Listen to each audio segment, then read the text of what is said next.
Assalamu alaikum. Today let's make skillet shrimp fajita and cilantro lime rice. First thing guys, we do our sauce. I have here 3 tablespoons of chipotle adobo paste.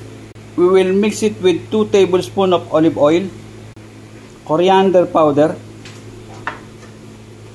cumin powder, paprika, onion powder, chili powder, oregano, minced garlic, little salt, and 2 tablespoons of honey.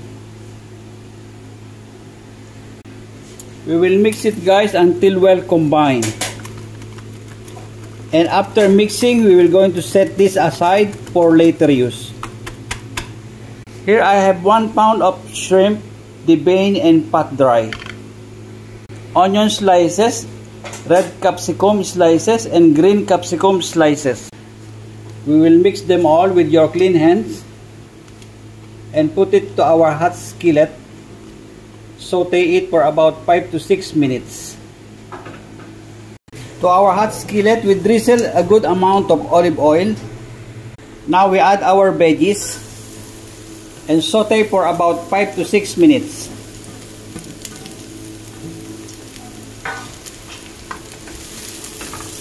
We sprinkle it with a little salt and black pepper.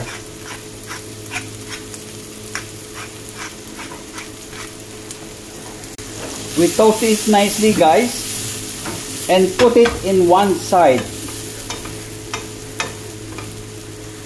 We add some more oil and add our shrimp in one side.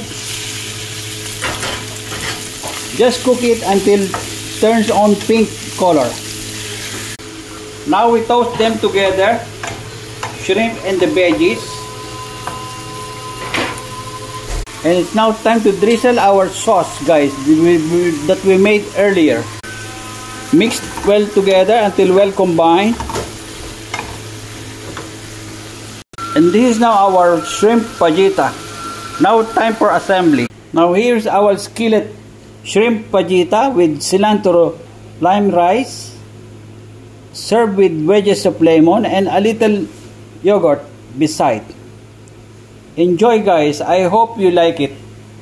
Do it at home and try. I hope you will love it, and comment, put it in the comment once you have like it.